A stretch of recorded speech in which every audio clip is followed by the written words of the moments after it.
군답지 않다. 군답지 않다. 군답지 않다. 군인은 군인답게 답변을 해야 돼요. 장관께서도 공군 참모총장 출신입니다. 군인은 단순 명령해야 돼. 참모총장 답변 들어보니까 그럼 군답지 않는 답변이에요. 군인은 단순 명령해야 돼요. 명령에 복종해야 되고 복잡한 생각을 하면 안 돼요.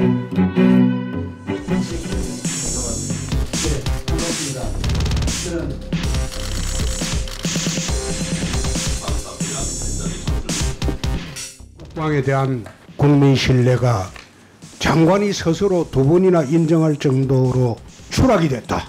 김포 경계 책임자를 보면 장관은 관리 책임자죠. 그리고 합참의장은 지휘 책임자죠. 그리고 현장 책임자는 그게 해병 이사단이 됩니까? 안 그러면 육군이 됩니까? 해병 이사단이고 네, 제가 오전에도 말씀드렸지만 됐어요. 이제는 책임을 져야 할 단계다. 지휘 책임도 져야 되고 관리 책임도 져야 되고 현장 책임도 져야 한다. 이미 장관이 두 번에 걸쳐서 국민들이 신뢰하지 않을 것, 그 이야기를 장관 입으로 두 번이나 이야기했어요. 국민들이 국방을 신뢰하지 않고 국군을 신뢰하지 않을 때는 그만큼 그 사건은 무거운 사건이에요. 장관이 책임을 져야 한다. 두 번째, 국방부 금년 예산에 북핵 대비 예산이 어떤 게 있습니까? 그것은 뭐 단순하게 뭐 몇 개 사업에 얼마다라고 표현하기가 굉장히 어려운 부분입니다. 우리 국방에서 대표적인 것만 북핵 대비 예산에 어떤 게 있습니까? 대표적인 것만. 그러니까 의원님께서 질의하시는 그 내용은 사실 단순하게 제가 말씀드리기가 어려운 부분이고, 저희는 북핵 위협이든 다른 어떤 위협이든 우리가 균형적으로 군사력을 건설을 해서 다 그게 연계가 되기 때문에 하는데, 기본적으로 가만히 있어 보세요. 북한의 위협, 그거는 답변 자체가 군답지 않다. 군인은 군인답게 답변을 해야 돼요. 장관께서도 공군 참모총장 출신입니다. 군인은 단순 명령해야 돼요. 그건 정치인들이 하는 답변이에요. 두리뭉실하게. 북핵 대비 예산이 지금 장관께서 내세울 게 없을 거예요. 북핵 대비 예산이 비대칭 전력인데, 아까 한기호 의원이 물었을 때도 참모총장 답변 들어보니까 그럼 군답지 않는 답변이에요. 군인은 단순 명령해야 돼요. 명령에 복종해야 되고 복잡한 생각을 하면 안 돼요.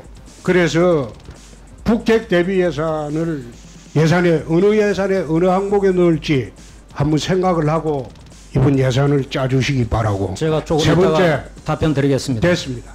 국방 관련된 어떤 사안에 대해서도 무한 책임을 가진다라고 제가 답변을 드렸으니까 이번 조사 결과에 따라서 하겠습니다.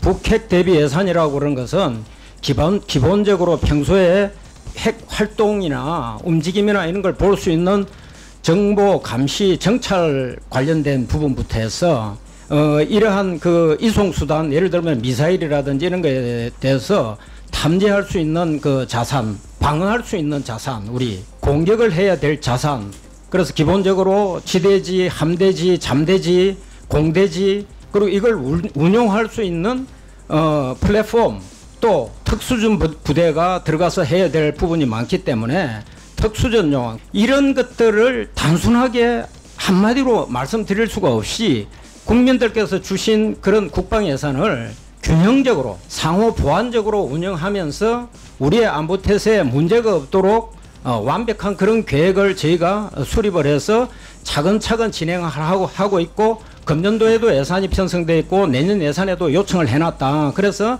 제가 그렇게 말씀을 드린 것이고, 핵을 가진 나라끼리는 전쟁이 안 된다는 겁니다. 핵을 통상 비대칭 전력이라고 합니다. 비교가 안 되는 전력이다. 핵을 가진 나라하고 가지지 않는 나라가 전쟁을 하면 누가 이기겠어요? 삼척 동자도 그건 압니다. 그래서 내 북핵 대비 예산이 과연 어떻게 있느냐, 그렇게 물어본 겁니다. 이상입니다.